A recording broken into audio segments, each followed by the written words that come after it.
Hey, what's up, ladies and gentlemen? As you know, it is Friday, which means it is excuse me, Financial Friday. So we love this. Is what the end of the week. This is what we love to do when me and my boys all come together. We drop knowledge on you guys, and ultimately, it's a great experience to provide education to the masses, which is what we are all about. Fellas, what is up? What's going on?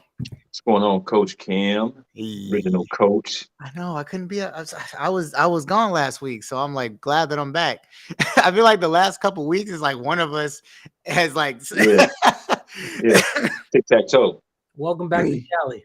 But me and Glenn talked about that. It was like realistically, like we were all so like on it for the like it was bound to eventually where like one of us Shit, things are gonna happen. Life happens, right?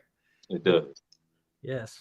So we're gonna get into it today. For those of you that don't know, usually the way that we rock is each one of us will pick articles each week, and so they will talk about the articles, and as we go through them, we will each give our own kind of personal opinions as we go through this. This is our personal opinions. We are not giving you financial advice, so always make sure you talk to professionals. You do your own research, and you do your own due diligence. Okay, so this week was my week, and as we all know. SVP, banks collapsing, the world turning upside down. There is no shortage of financial news right now when it comes to the banking system, when it comes to investing, when it comes to your retirements, when it comes to bonds, everything and anything. So we'll get to it. The first article that I chose was and also the Fed did another rate hike. So what is there not to talk about this week? Yeah. I was surprised. I was surprised. We'll get to that. A little Mm. surprised. I feel like like half people thought it was gonna happen, and others They were were like, like nah, they won't. They can't. they They won't do could. it again. They wouldn't. They couldn't. They wouldn't. They They shouldn't. did. Well, guess what? Pal doesn't care. so, He did not. so I will say so speaking into that. So our first article is about that, right? I will say I honestly was like they're gonna do it again. Like they're not gonna stop. Like realistically, because things aren't necessarily cooling in retrospect, right? Like I know Rico, you always talk a lot about like stagflation and like how we're hitting that right now. Mhm.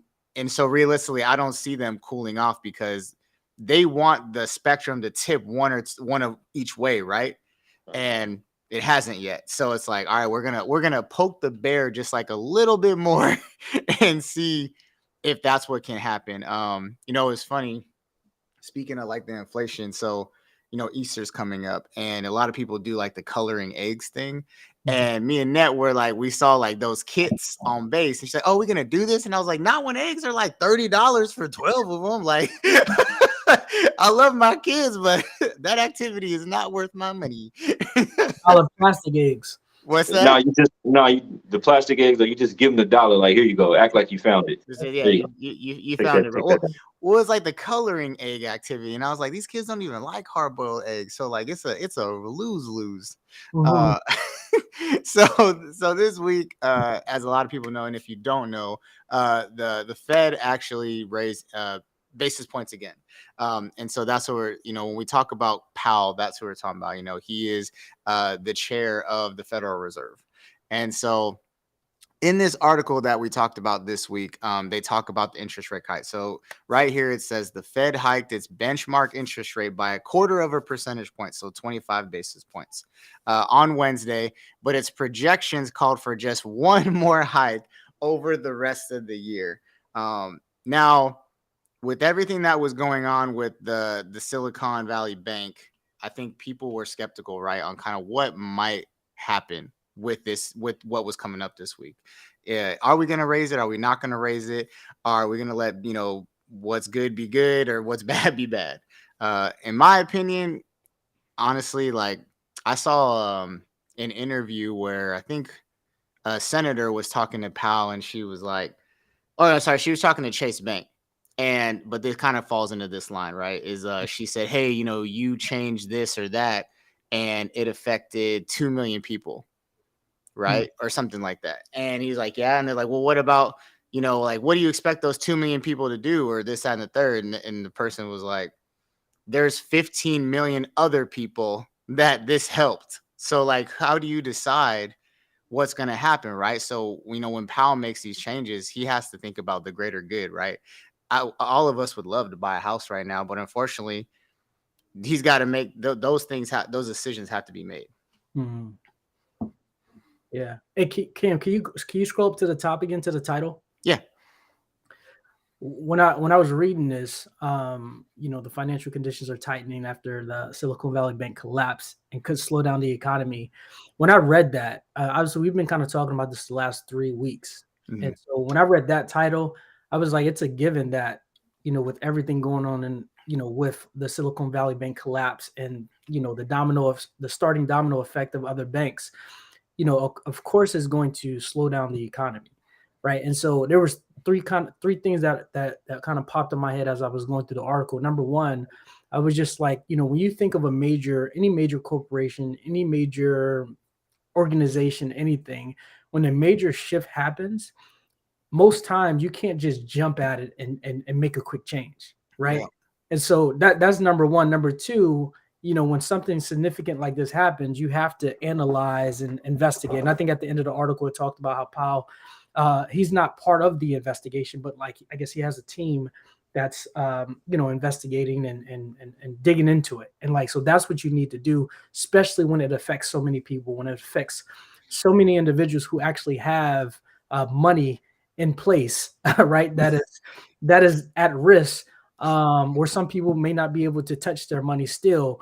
And then number three, the other thing that kind of stood out to me is that with everything going on, I mean, we're what, 2.5 weeks into this thing, and so my personal opinion, things are going to get worse before they get better. Oh, right thanks. now, with that, obviously within the article, worse could be just 7 days, it could be 7 months, right? But I feel that things are going to get worse before they actually get better because of that. Like I said, again, something major like this affecting the economy, affecting so many people's money, it's not going to be an overnight turn. And like, again, we've been talking about this for 2 weeks, and but I'm glad that you selected this topic, because again, this is day to day. This is being people are being affected by this. Mm-hmm.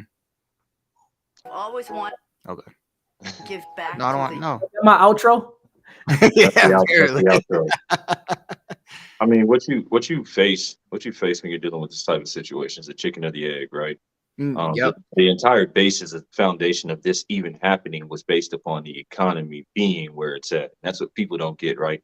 Yep. You go back pre-COVID, 2019, 2018, when we're in, the bullish market, it wouldn't be a domino, right? Or the domino may have possibly tipped over with SVB, but you wouldn't have First Republic. You wouldn't have any of the regional banks having, the issues that they're having, because you're in a strong market, right? And so they're uphill. So they say, hey, well, this is just a one-off. Silicon, you have NFTs, you have all of this crypto-based depositories that are coming into your bank. So you're just a one-off. You probably should invest it better. But I mean, let's look at the basis. As we started off this entire, our episodes, we started talking about what FTX, right? And so what you have to look at is the actual foundation that was built to create where we're at.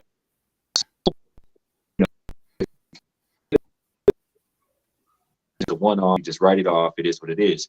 Now, I think what this actually ends up doing is this started like Glenn said, it started the domino that's just going to keep knocking down, and it has bigger, much bigger. If you guys have seen someone ever set up the domino, they start with a really, really small one, and at the end it's like a huge, big domino. It's like bigger, 2 times bigger than a person, 3 times bigger than a person. That's what this is, right? That would be the stock market, the big crash like we saw back in 08. And then, of course, the housing market. So we see all these things that are just progressively going. Well, what are some of the key things that banks use to bring deposits in? Home mortgages. Well, we already know that was shifted due to the Fed's rate hikes, right? Nobody's really trying to buy a home because the interest is crazy. So you have all these various factors that are occurring, and that's why this is so bad. This is, and people, I see some media pundits, they try to write this off. Others, I think, are speaking more realistically, and they're telling the facts. But I think if you really just look at it, what this just did is probably, in my, I'm like we said, this is just our opinion, but it probably extended this, whatever it is, when it starts to hit fully, right? Yeah. It probably extended it about a year. And I'm just being honest. That's probably what it did, because what you're doing now is you have to restore faith in banks, which is already hard to begin with. And then you have continuous rate hikes. And so they can't actually use any other products or anything to entice people to get more money and more deposits into the bank. Because what are you offering me? Your interest is crap. You can't, I can't buy a home from you, borrowing money from you to purchase a home because the interest rate is extremely high and the Fed keeps raising it.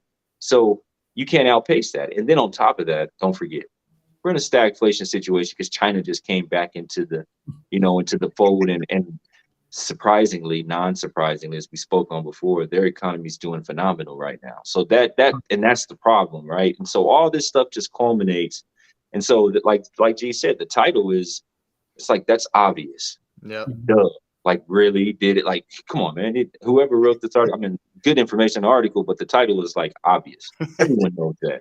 If you follow anything, you're going to know that. So I think the main key features, some tangible or actionable items from people when they read stuff like this, is to understand, where's your money, right? Where's your money going? Are you diversified? What does it mean for you? What does it mean if your bank crashed? Do you have all your money in bank deposits? That's the type of things that people should be thinking about as we read this, and understanding that Powell's still going up. With all this happening, he still increased 25 basis points. He said, I get it. I get that y'all are hurting, and I get what this kind of means. But dude, if we're going to slow this train down, there's no way possible that I can't keep hiking up things, because we have to get this train, turned around in the right direction. So that's where we're at. Boom. Hey, also I see Lisa Allen. Shout out to Lisa Allen for being on and actually putting in a question. Her question says, do you think there will be more bank shutdowns in the future, or in the near future? Yes, 100%. I think it's unavoidable at this point. I believe that what you're starting to see, they're all regional, right? Luckily, the larger banks have all been propagated by our deposits, by indoctrinated behavior of American people, right? So they got plenty of money. They have plenty of cash reserves. And so, as you saw, I think we spoke of last week, they're pushing up and they're reaching out to help solidify and kind of hold these banks up. They're depositing money into these banks. But at some point, you don't have enough money to circulate, right? And then you start taking money out of this bank to put into the other, and then someone's going to fall. So I think, yes, there's more coming. Okay, good stuff. And Lisa, if you care to hear my opinion, I'll just keep it short and say yes. So just like Jeremiah had kind of mentioned when he talked about kind of that domino effect, again, I think it's going to continue to hit some more dominoes, being the banks.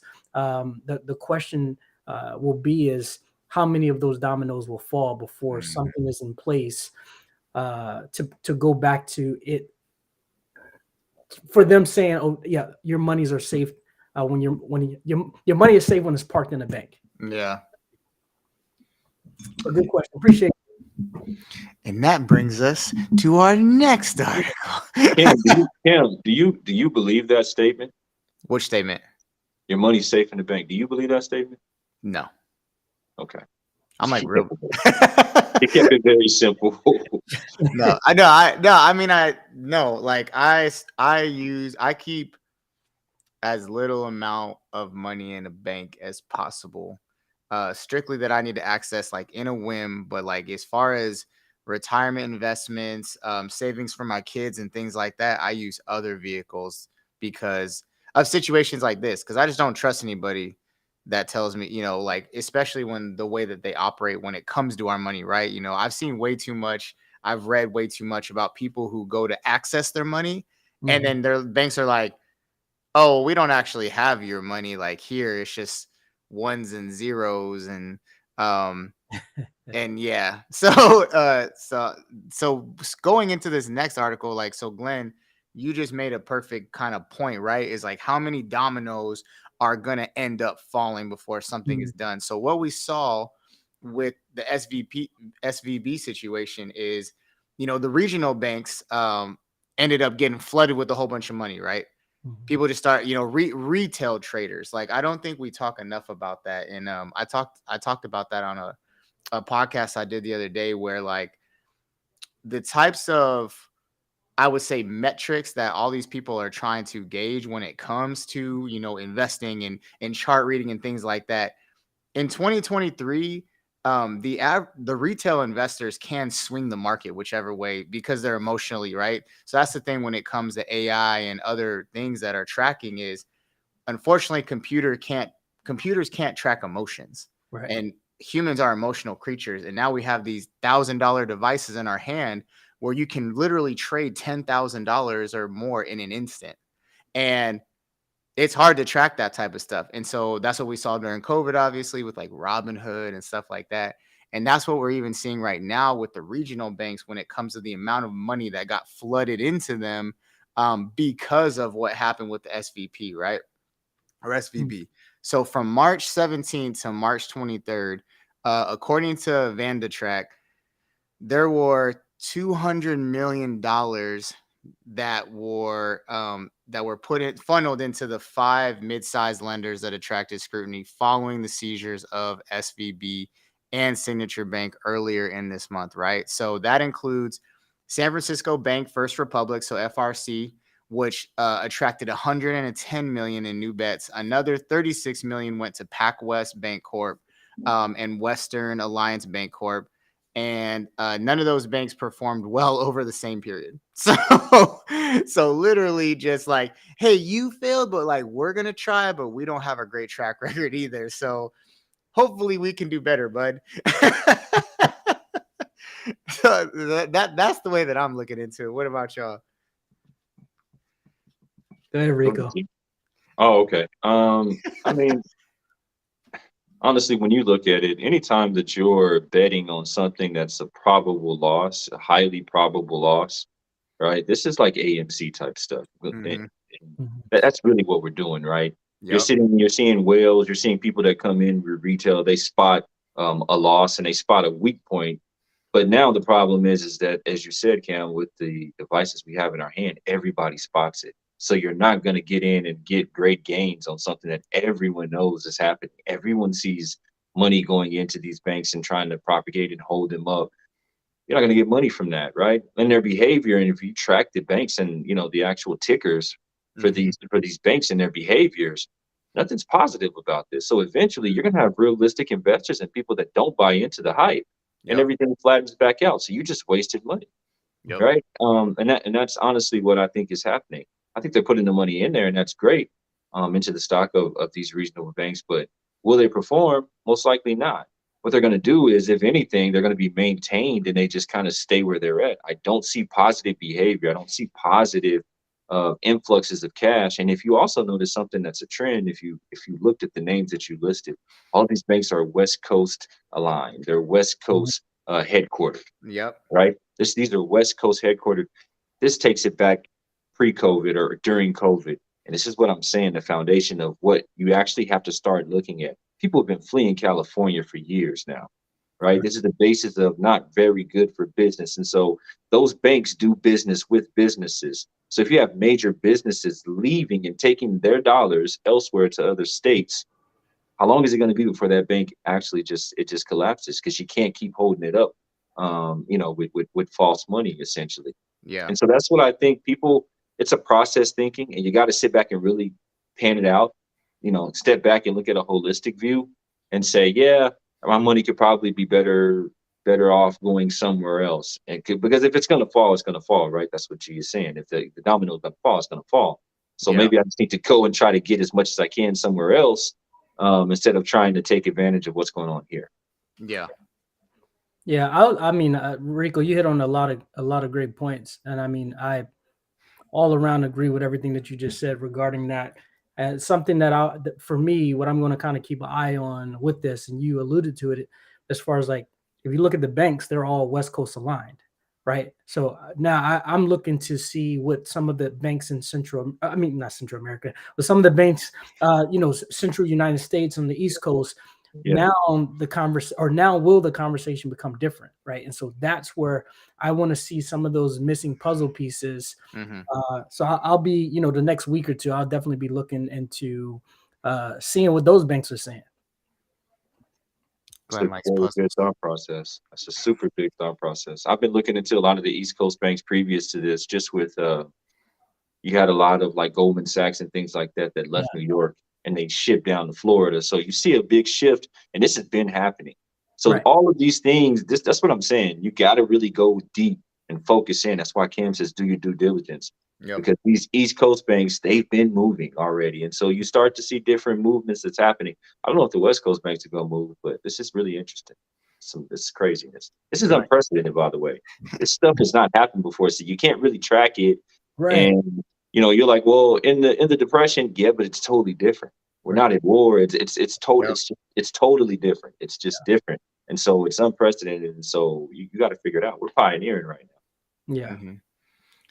That's why it's even more like even comparing it to 2008, it's like it's still isn't the same time. Not the same. Like as technology has evolved, there like I said, there are things that you just can't equate to anymore. Like people think that, yes, hedge funds and all these other companies have a lot of control over how the market swings, but at the same time, like if enough of the little guys get together, as we saw in the AMC, GME stuff, like they can take them things out, man.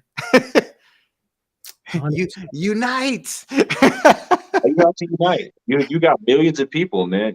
I mean, what is it? 0.2% is in these hedge funds. So yeah, they got a lot of money, but what if we all, the rest of the population, decided that we're going to put, Yep. $100 together? What would that do? Like, you really got to like sit and think about it, and the powers in the people. Yeah. Mhm. 100%. Facts. Coming together for the future and power to the people leads us into our next and final article, which talks about a subject that I don't, once again, that something else I don't think is discussed enough is Social Security. So Social Security is something that a lot of people are banking on, right? Like everyone's like, oh, they take it out of my check, everything's gonna be good. I'm gonna get Social Security. And what a lot of people don't realize is that the federal government has stated on many occasions, Social Security won't last for another 13 years as it stands right now. But because of what happened with SVB, they're projecting that honestly, it might even end sooner than that. So I'm 34. Glenn's like 50. No.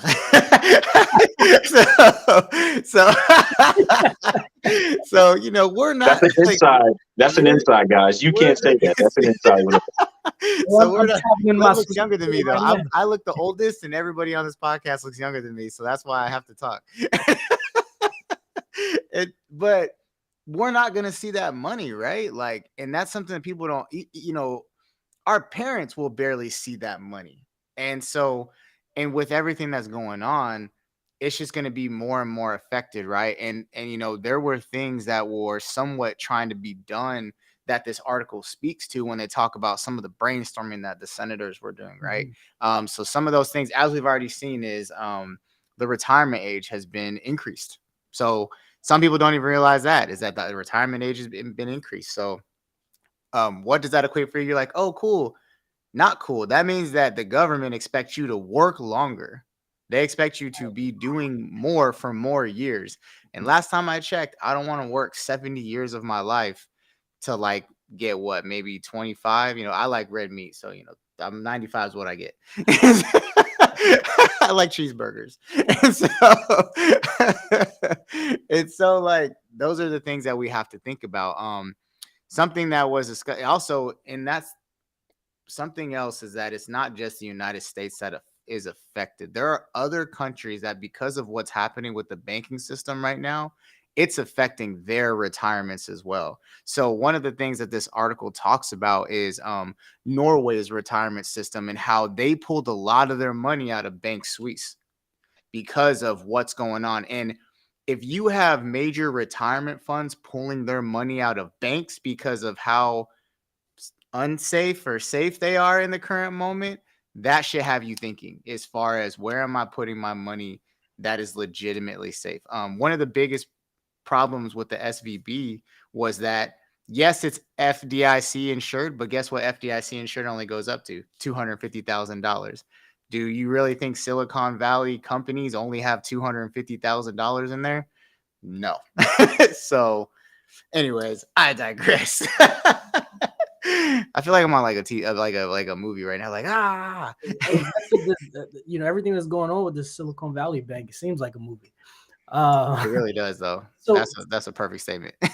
there's two things that I want to say based off of this article. Number one, I'm glad that we brought it up because I think especially the last year, I know Jeremiah and I have, we talk about this a lot. And so I'm glad that you put this out here for our listeners, especially for folks that are not so tuned in that, hey, Social Security is projected to be non-existent in the next 15 years. And so now with everything happening, this potentially could speed up that process, right? And so every month people are paying into Social Security, right? Expecting to have Social Security, during their retirement years, and this may not be the case. And so if you are watching this or rewatching this, definitely take a more of a look and start especially as the years are moving forward. Start being more aware of what's going on with Social Security. Stay educated on what's going on with that. The other piece to that, when it talked about some of the banks in Norway in this particular article, how they they talked about Credit Suisse, and then the other piece was like, hey, the U.S. may be looking to kind of mirror what they're doing over in Norway and different locations like that. However, is the solution to put your money or have, I think it was talking about something about having Social Security tied to stocks. All right. So now when I read that, I was just like, now we're playing around with my kids' future. Yep. We're risking the lives of the next generations behind us, right? Like, as we know, stocks go up, they go down, they go up, they go down, right? So now as you're navigating through life, you could potentially be on the upside or you could potentially be on the downside, right? When it comes time for you to retire. So this was something that was very interesting. So I definitely appreciate the read on this. Hopefully people will start looking at Social Security and reading up on it as we come closer and closer to that finish line of 2035, I believe it was. So yeah, so what Glenn's talking about is, it says Reuters reported last week that concerns about an escalation of the bank crisis would give lawmakers second thoughts about investing Social Security funds in stocks. Norway's experience will almost certainly fuel those doubts. Boom. Yeah. If you're watching this, put in the chat, what did you think about that statement? That's what I'm curious to know. Do it. Jeremiah, what you got? This Credit Suisse, a lot of people have been banking heavy on Credit Suisse. So pre-COVID, Credit Suisse was very strong. Obviously, UBS ended up purchasing them for pennies on the dollar, which is horrible. But Credit Suisse was banked upon, even so much so to where a lot of the indexes and things like that, they begin to use them as an index strategy over the S&P 500. It was selective. So you started to see that behavior. You started to see people understanding that globally, right, international stocks or indices were actually a little bit more fair play for people. Now, fast forward to right now, and you have going on what you have going on, and how they're looking at Norway and it's being affected by what's going on here with us, right? 100%. This is what people need to understand, and I always talk about this. I'm the boring guy, right? You got Kim, you got Glenn, they give you excitement. I'm going to tell you just strictly like by the numbers. I'm Mr. Gloom and Doom. No, I'm being honest, right? The Secure Act 2.0, right? People need to investigate that, because if you don't know, there were major changes that were shifted when it comes to your retirement. Yep. Forced election of retirement, forced election of 401k, the limits, all these. There's so much inside of the Secures Act that was passed on December 22nd, 2022. Yep. If you haven't read over it, meanwhile, everyone's sleeping, you were thinking about, I don't know what you were thinking, probably Christmas or whatever, and this stuff was passed. These are things that you need to realize. I'm trying to tell you, they lull you to sleep. And so I heard you say earlier, the senators, and they're sitting back and they're talking about Social Security and how to align these things and things that they could do. Well, I mean, I'm not here to get political, but one thing that they could do is give up their salaries, because half of them are sitting with millions of dollars. Anyway, we won't even get into that, but you got millions of dollars. You want to help us out? How about dishing some money out of your bank account? But let's get to, here's the thing.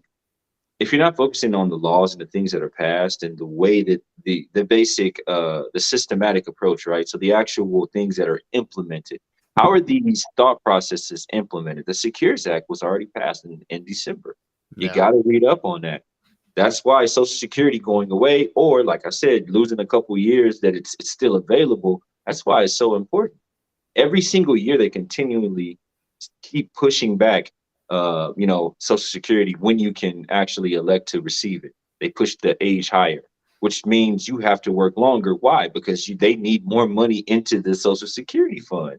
Yeah. And so people just need to sit back, realize what's really going on. If they ever put Social Security aligned with stocks, as they do, basically your Social Security would be like a 401k and it's aligned with a stock. That happens, we're in trouble. So that's what I would say. It's time to get, like you said, Cam, do your due diligence. Do the due diligence. Start reading up on things. If you don't know which way to go, it's time to speak with a fiduciary agent. Sit down with them so they can have your best interest at heart and place you in the right position to be successful or retire successfully. Understand what's going on in the financial realm. Boom. And on that note, people, that's our time. As per the usual, we appreciate y'all watching. Glenn, Jeremiah, my men. I'll see y'all later. Y'all have a good rest of your week. Have a good Yeah. weekend. Guys. All right.